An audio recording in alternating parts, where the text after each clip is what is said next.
বিশ্ব স্বাস্থ্য সংস্থার framework convention on tobacco control বা এফসিটিসি আর্টিকেল 5.3 বাস্তবায়ন বিষয়ক গবেষণার ফল প্রকাশে এক ওয়েবিনারের আয়োজন করে এই গবেষণার ঢাকার অ্যাডভোকেসি প্রতিষ্ঠান প্রগতির জন্য জ্ঞান বা প্রজ্ঞা।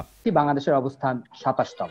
বলা হয় 2019 সাল পর্যন্ত তামাক কোম্পানি হস্তক্ষেপ সূচকে 57টি দেশের মধ্যে বাংলাদেশের 27তম অবস্থান এবং স্কোরে 77 থেকে কমে 68তে আসায় কিছুটা উন্নতি হয়েছে, তবে এটা সন্তোষজনক নয়।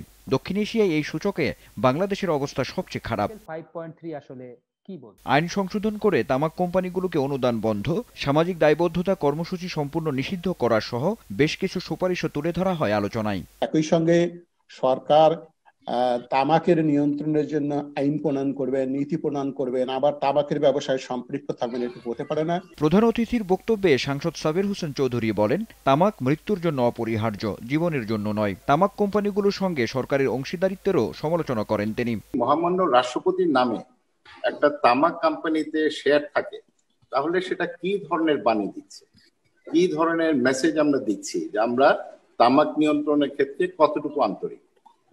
এবং যে কথাগুলো এসছে যে আমাদের আইনের মধ্যে কিন্তু আমরা যথেষ্ট সুযোগ রেখেছি এই তামাক শিল্পকে উৎসাহিত করার জন্য। তিনি আরো জানান, অপরিহার্য পণ্য থেকে সিগারেট প্রত্যাহারের কার্যক্রম হাতে নেওয়া হয়েছে।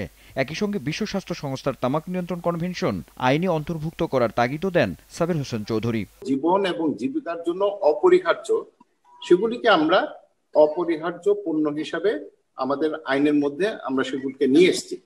সেখানে তামাকের তো কোনো স্থানেই থাকতে পারে না। তামাক অপরিহার্য শব্দটা ঠিক, তবে এটা হচ্ছে মৃত্যুর জন্য, এটা জীবন জীবিকার জন্য অপরিহার্য হতে পারে না।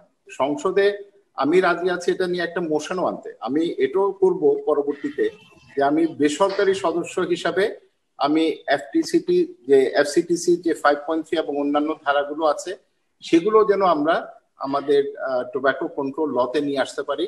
অনুষ্ঠানের সভাপতি ঢাকা বিশ্ববিদ্যালয়ের সাবেক উপাচার্য অধ্যাপক আ.ম.স. আরিফিন সিদ্দিক তামাক নিয়ন্ত্রণে সরকারের কঠোর হস্তক্ষেপের দাবি জানান। ধূমপানকে নিষিদ্ধ করার জন্য যত ধরনের কঠোর আইন করা দরকার সেদিকে আমাদের যাওয়া প্রয়োজন আছে। কোনো ধরনের সিএসআর যেগুলো একটি কোম্পানিকে প্রচারণামূলক একটা সুযোগ দেয়, সেদিকে তো যাওয়ার কোনো সুযোগই থাকার কথা না। আনোয়ার হোসেন, দেশ টিভি, ঢাকা।